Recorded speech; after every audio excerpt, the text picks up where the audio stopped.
Hi, everyone. My name's Kathleen Curtin, and I'm the president of the Ontario Association of Architects. People call me Katie, and I just want to give you a heads up that I've been having technical problems with my, even though I came into the city, use my high-speed Bell fiber internet. So if I click out, somebody else will step in and continue. So if you could bear with me, that would be great. Thank you. So thanks for joining us today for the launch of our new website and logo. Both of these projects have been in development for over the past 2 years, and so we are all very excited to finally share them with you. Originally, our plan was the logo and the website at our annual conference last month in Toronto, which like all large events, was canceled due to COVID-19. Originally, our plan was this unprecedented pandemic has had such profound impacts on all of us, personally and professionally. On top of all the uncertainties over the last 3 months, we faced additional stresses of isolation, health, and financial concerns. But throughout the pandemic, I've also been so heartened to see the resiliency of our profession as it adapted to these shifting paradigms. Schools and students pivoted to online learning. Architectural practices began exploring new ways to continue working safely while practicing physical distancing. And some architects and firms even used their 3D printers to create badly needed face masks for frontline health care workers. While COVID-19 has been difficult for many of us, it has amplified the consequences of the inequities in our country. First, we saw the devastation as a result of poor treatment of those in long-term care facilities and low-income neighborhoods. And then more recently, recognition of racism and systemic discrimination faced by the Black Indigenous communities. I believe that unless there is a systemic change, these communities will also be hit much harder than the general population by the effects of an unchecked climate crisis.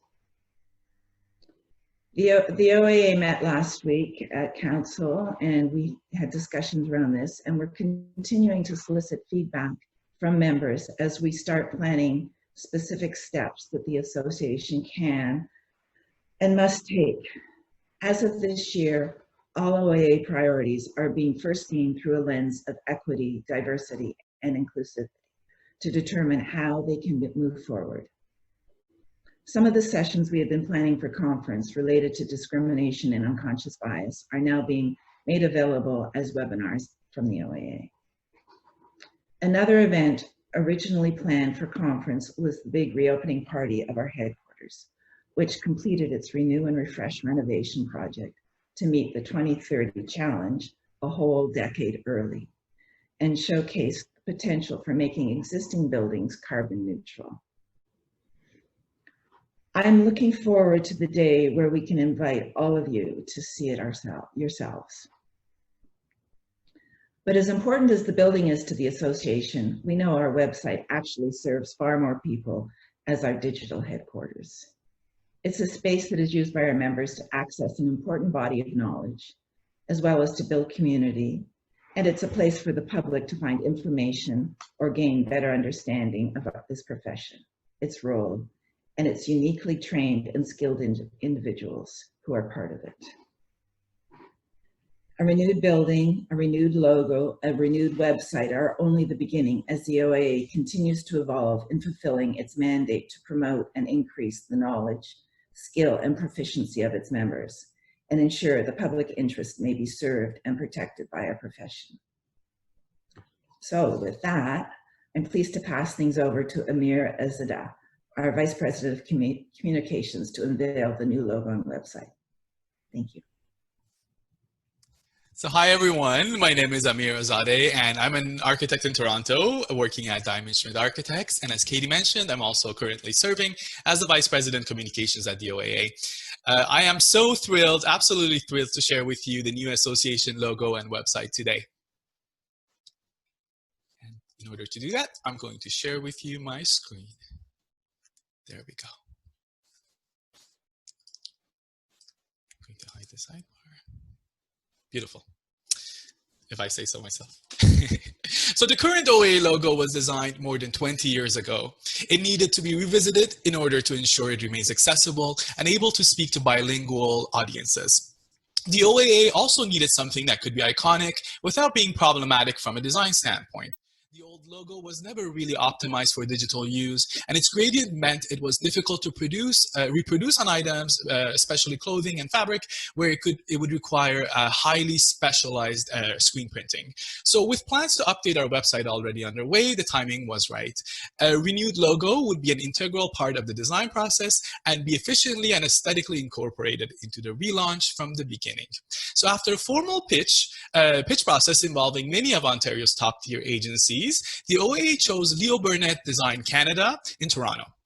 The firm is part of Leo Burnett Worldwide, which operates a global network including advertising agencies in 85 countries.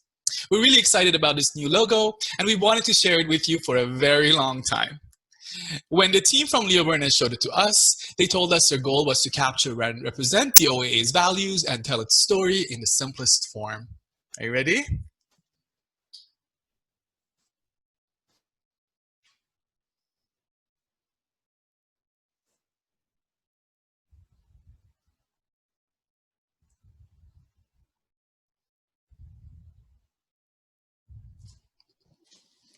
Okay. The logo shows the Ontario Association of Architects as a place to bridge communities. The circle located in the center of the logo is representative of the community and inclusivity of its members. Of course, the circle doubles as letter O, which stands for Ontario. The outer pieces that frame the circle are representative of the architectural space, as well as the association's building and location. Together with the circle, the pieces create two letter A's, a subtle nod to the word association, and our two member types, architects and architectural technologists. The predominant brand colors are black and white for the contrast and clarity of information, along with an array of grays. It's crisp, clean, and passes all accessibility requirements. Accessibility was also key for the primary typeface, which is Accurat. This is a grotesque sans serif typeface created by Swiss designer Lorenz Brunner and released in 2004 through the Lineto Type Foundry. It combines the qualities of classic sans serif craft with appropriate contemporary freshness. So our new logo is our mark in the world, and we hope that it comes to represent for all of us the evolutions and aspirations of the contemporary OAA as it moves towards championing accessibility, equity, diversity, and inclusion.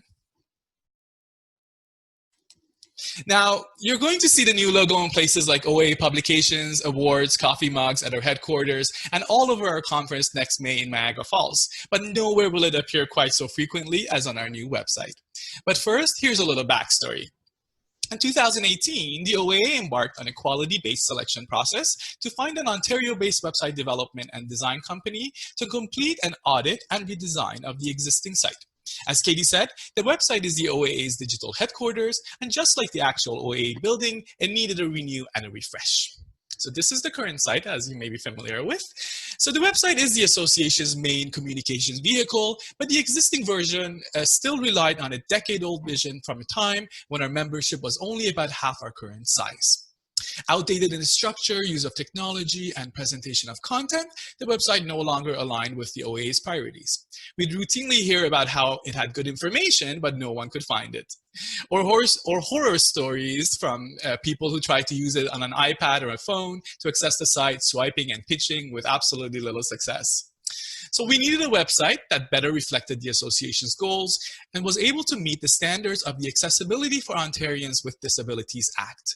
We needed a website that clearly separated information for the public and information for OAA members to ensure everyone could find what they were looking for.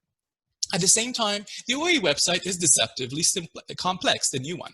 It includes an online store, connections with membership databases and registers, modules, and interfaces with other third-party platforms. It has dozens and dozens and dozens of resources, more than 40 practice tips, more than 30 management of the practice articles, peer advice and commentaries, hundreds of resource documents and templates, along with archives of news and events and content and awards and conference and case studies, and virtually all of the OAA correspondence with various levels of government. It's a lot of information to have on a website without it being overwhelming.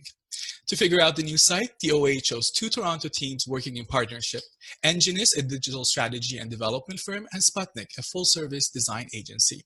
One of the first steps was a content audit to create a framework for the modifications to the site in anticipation of future technologies, platforms, and social media. Beyond having a website that was easy to navigate for users, we needed something that would be easily maintained and expanded by OAA staff, a content management system that could also allow for eventual accommodation of bilingual content. And of course, it was important to have a site that was not only compatible with most current browsers and operating systems, but also scalable for mobile technology, so you can read it on a phone or tablet wherever you are. OAA staff, our project consultants, committee members, and so many other volunteers have been working on content migration and updates, as well as the digital material creation, right up to the wire. And now, 2 years later, we're thrilled to share it with you. And here's the new website. The design principles and style and visual language of the site were developed by Sputnik, who worked closely with OAA's website task force, which included members of the council executive, as well as volunteers from across the membership. The goal is to be timeless, minimalist, and clear, consistent and organized, while also remaining inclusive and supportive. The website's primary color palette is black, white, and gray, with a reliance on photography of buildings, yes, but also people, to bring forth color. This is a photo of one of this year's Design Excellence finalists, and all 20 are part of our landing page rotation. Beautiful entries. For this launch, I don't want to click through every screen of this new website, but I wanted to provide a quick overview. As I mentioned, one of the major goals was to restructure to meet the objectives of both member support and public protection awareness. This meant the creation of 2 separate domains that were connected, but one was for the public and was for the member audiences. So we're starting here on the public side of things. Protecting the public. The OAA's mission of protecting and serving the public interest is made explicitly clear with the first menu item. In there, members of the public can quickly learn about the OAA's regulatory role, read the Architects Act, or gain more information about illegal practice, the discipline process, or registrar investigations. There is also an easy form for submitting a complaint. Registration and licensing. In this section, the members of the public can learn how to become an architect or licensed technologist OAA. It shows the path to licensure for students and intern architects within Ontario, those participating in the RAIC syllabus program, as well as for those who are currently studying, interning, or practicing outside the province. Within these pages are lots of other references, key dates, infographics, and even key OAA contacts. We've tried to strike a balance between providing the information people need and overwhelming you with text. Working with an architect.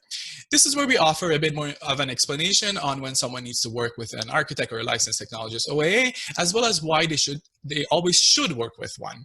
You can also find a directory here, which allows the public to search through our membership and those who hold status with the OAA, and also learn about what those categories mean. Find an architect. This member directory increases the transparency for the general public by connecting discipline decisions to members and practices. Last year, OAA Council moved to include discipline history and link it with individuals in the member directory and make it clearly visible to all users. This move ensures the architectural profession can be seen as a leader in transparency, accountability, and good governance, helping fulfill the OAA's mandate to serve and protect the general public interest. This approach to online member registries has fast become the new norm for regulators. Resources. Here's where you can find the Practice Advisory Knowledge Base, your one-stop digital catalog of resources, articles, tools, documents, and publications. Everything is searchable through keywords, filters, and tags. You can find practice tips and regulatory notices, as well as peer advice and commentaries. This section also includes important and constantly updated information relating to the COVID-19 pandemic, along with a portal that includes all of the OAA's government relations outreach. There's also our climate stability section that looks at resiliency and sustainability in the built environment, along with careers and opportunities classifieds. This last section, the classifieds, has always been one of the most popular places on the website. It's where you can find employment opportunities and volunteer roles at the OAA and other affiliated organizations. What's on is where you can find the latest news, events, and continuing education opportunities to earn structured and unstructured hours, as well as more on the conference and our awards program. There's also the ability to submit an event for consideration using our new online form. Here's where you can also find a blog, which allows members to share their stories and images with the profession and the public. And finally, Connect is where you can find the members of the OAA's many committees and task groups, as well as contact information for OAA staff, the local architectural societies, practice advisory services, and Prodemnity Insurance Co. It's also where people looking for more information, whether they're in the media or seeking info on sponsorship or offering Con Ed, can find that information. And you can also see our digital suggestion box, which I'll come back to later. So this was the public side of things. Now we're going to look at the member sides very quickly. So the first page is the members landing page, which includes links to a continuing education program and your transcript, fees and renewals, practice advisory services, and information on employment opportunities. The member services page is divided up into different categories of status with the OAA with targeted information. So if you're an intern architect, for example, your page will have links to the CRB as well as background on the admission course and the exec. What's on? So under the what's on in the members section, there's also a link to the members side for OAA.chat, which I'd encourage you to check out if you haven't already logged on. It's an online forum for members, and there's a lot of exciting discussion taking place, so make sure you register. Resources. On the members side, it includes exclusive documents and resources accessible for members only, things like Mastering the Business of Architecture, Resource Guide, and CHOP. I know people are always looking where to find the CHOP, as well as OA news bulletins and RFP alerts. Careers and opportunities on the members side also include additional listing of project opportunities, RFPs and expressions of interest for architectural projects, and strategic alliance opportunities available to OAA practices. So as I said, I didn't want to spend too much time clicking through every single page on this big page, but to give you a personal tour because I think that's boring, and it will also be better for you to go ahead and explore it on your own. However, it's really important to keep in mind that this new website isn't static or finished. It will continue to grow and evolve and change. It's intended to be dynamic, and we're already exploring both additional information to include on this site for the public, like better education sources for teachers who want to explore architecture with their students. For OA members, we also want the website to strengthen community and engage the profession. We're exploring ways to share student successes and improve networking for intern architects and those who have practice outside the province. The point is, we're not done, and we'll continue to rely on your feedback as we move forward. So whether you're on the public side or the member side of things, if you head over to Connect, you'll see that digital suggestion box where you can submit your thoughts, questions, constructive criticism, and suggestions right to the OAA. Many of the new features on the website are the direct result of feedback from members. We're happy to continue improving and fine-tuning. And now, as we're reaching the end of this presentation, I'd like to close by thanking a roster of incredible people who worked very hard to bring us to this milestone moment today. Both projects were initiated by the former VP Comms, the lovely Vanessa Fong, just before her departure, the end of her term, which I then directed to completion over the last 2 years, working closely with an amazing list of people. And from the hardworking OA communication staff, Tamara King, Eric Missio, Marsha Cooper, Chantal Eng, and more, with the support of OA Leadership and Council, especially Christy Doyle and Katie Curtin, as well as the advisory of members in the website task force and logo task force, to the involvement of many stellar volunteers from different committees, such as the Interns Committee, big shout out to Joelle Leon, all the way to Gordon Hunt and Susan Spiegel in the Practice Committee, and many, many, many more. So thank you all for your help. Both projects were nothing short of a labor of love, and we hope you agree that it shows. Thank you for spending this time with us. Our digital suggestion box is always open, and we hope you have a wonderful rest of your day. Thank you.